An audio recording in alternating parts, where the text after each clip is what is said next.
Hello, this is Dr. Phil Fernandes, the pastor of Trinity Bible Fellowship.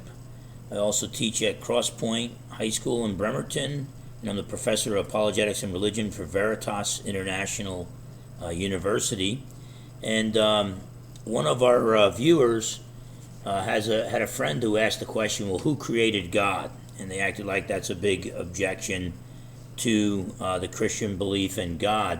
But what they need to understand is that no Christian thinker for the past 2,000 years, in fact, no theistic thinker for the past 2,500 years, thinkers who believe in God, ever argued that everything needs a cause. Now, they only argue that everything that has a beginning needs a cause, or every temporal, time-bound, finite being needs a cause. Anything that has the possibility for non-existence must have its existence grounded by some infinite being. So the idea that, well, if the universe had a beginning and needs a cause, and then that cause is God, well, then who caused God? Well, God is the uncaused cause of everything else that exists. So it's not that the Christian is just arbitrarily, through sleight of hand, just saying, well, we want God to be eternal. Something has to be eternal. If God needed a cause, if God had a beginning, if God was an infinite and eternal, then there would have to be an eternal, infinite cause of God. But then God wouldn't be God. The eternal, infinite cause would be God. And so this is something that, atheists used to understand this.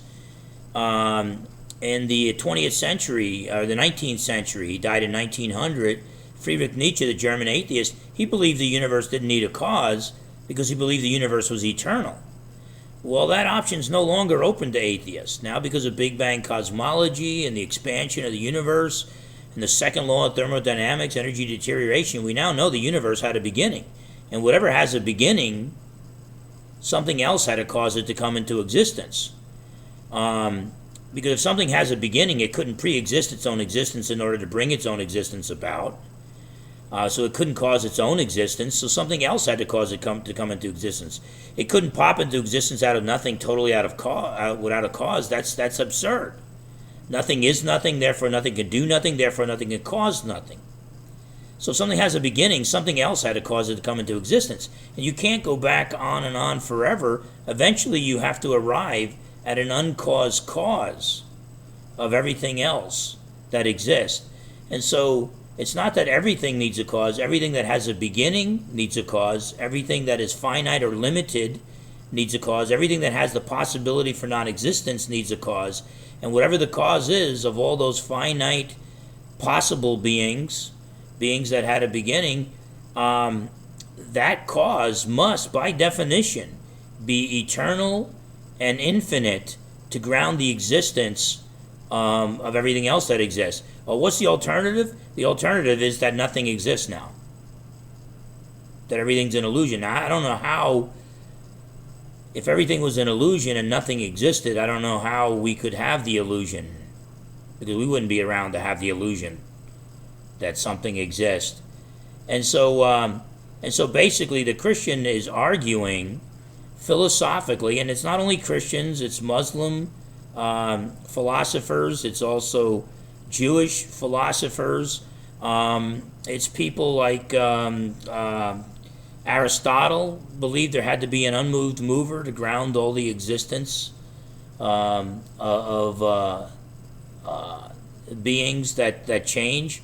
And so basically, we're not arbitrarily stopping at God. If God had a cause, then God wouldn't be God. Until there has to be a first uncaused cause of everything else that exists, and that is what the Christian calls God. Now, if you want an infinite regress of causes and effects, I recommend you read William Lane Craig's book, Reasonable Faith, where he shows the impossibility, using Zeno's paradoxes, shows the impossibility of an infinite number of things existing outside of a mind. I mean, it's just not possible. There would be no present moment now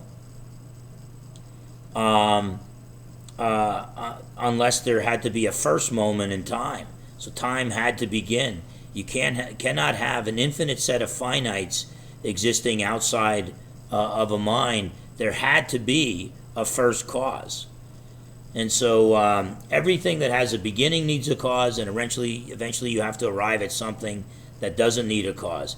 Everything that has an explanation for its existence has a cause for its existence, and something else, its existence is explained or caused by something else. Eventually you have to arrive at a being that is a self-explained being, as Leibniz said, which basically means an uncaused being, an uncaused cause that is the eternal, infinite ground of all the finite temporary existence. So Christians don't just arbitrarily say that God doesn't have to have a cause. So there has to be some eternal, uncaused cause with no possibility of non-existence to ground the continuing existence of all finite beings. And the Christian calls this God. You don't want to call it God. Nietzsche used to call it the universe. That option's not open anymore.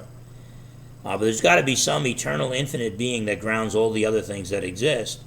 And I would argue that this is God. Now, when you look at the design, you find that this, if all of nature needs a cause, then the cause by definition has to be supernatural, has to transcend nature, because of all of nature needs a cause. You've run out of natural causes. The only other kind of cause left will be a supernatural cause. So you have to have this supernatural, uncaused cause of everything else that exists. And the Christian calls this God, but I would argue that an infinite cause is also a moral being, which explains the morality that we have in the universe. It really is wrong to torture innocent babies. But also it would have to be an intelligent being to design the universe in which we live. So you need an intelligent, moral, infinite, uncaused cause of everything else that exists. So hopefully that answers the question, who created God? Nobody created God. God is the uncreated creator of all else that exists. God bless you. Please check out our website at philfernandez.org. You can also go to sermonaudio.com/IBD. You can write to us at Trinity Bible Fellowship, P.O. Box 3264, Bremerton, Washington 98310. You could visit our church. We meet at Crosspoint High School, or Crosspoint School, Christian School, on Chico Way in Bremerton, Washington. And we have services at 10:30 a.m. and a 2 p.m. service right now. So that, and we're meeting right now. We're back together. So, but God bless you, and God bless you, and be safe.